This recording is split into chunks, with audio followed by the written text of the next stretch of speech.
Since the return of Steve Jobs in 1997, Apple has taken over numerous industries. Portable music with the iPod, mobile phones with the iPhone, and they practically invented the tablet category. Where do they go from here?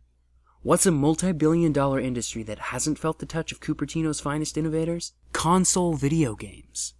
Excluding the Apple Pippin, a failed computer targeting the growing game console business of the early 90s, Apple hasn't done much with video games outside the iPod Touch. The iPod Touch has served as an interesting testing ground for Apple. Games have featured prominently on the iPod homepage and have also been shown as a selling point in iPod Touch commercials.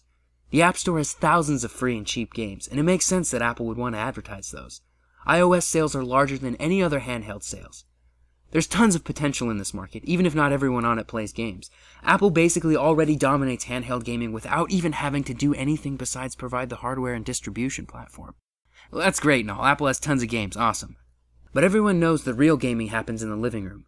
That's where the records are set, and that's where the money is made. Living room gaming requires some sort of set-top box, something that people would need to buy. Something like the Apple TV. It's in 2.8 million homes. It's already hooked up to their TV. It would be the perfect place for Apple to get into console gaming. It has Wi-Fi, Bluetooth, and it displays in HD. It has a decent processor already, and future iterations will only improve on it. All it's missing is a controller. Except you already have one in your pocket. iOS devices could make great controllers for the Apple TV, and it wouldn't be difficult to sync it over Wi-Fi or Bluetooth. The possibilities and combinations are nearly endless. And you probably already own everything you need. Alright, great. The Apple TV doesn't have any games. There's little to no third-party support for the device at all. Yet. Jailbreaking has shown that the Apple TV is more than capable of running third-party apps. All Apple has to do is build an Apple TV section into the current App Store, and boom, instant game console. Alright, so say there's an App Store. Big deal. Who says there will be any games for it? Whenever Apple enters a market, there's always one defining feature that clearly makes it better than the competition.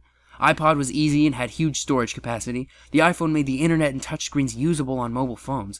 The iPad brought the iPhone experience to a larger platform where real web browsing could happen in an inexpensive and fast device. The technical secret to Apple TV's success is this: its A5 processor. The exact same architecture that's in the iPhone, iPod Touch, and iPad. It also runs iOS already. What this means is that, theoretically, very little change would have to happen to the thousands of games already on the App Store to make them Apple TV compatible.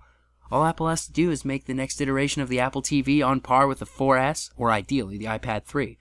And you know these devices are capable of pushing pixels. Just look at series like Infinity Blade, Nova, and Galaxy on Fire.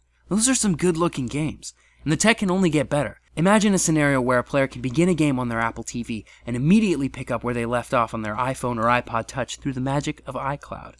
The line between console and mobile gaming will be blurred beyond recognition. Then there's the issue of software prices, which Apple has already had a hand in driving down the cost of.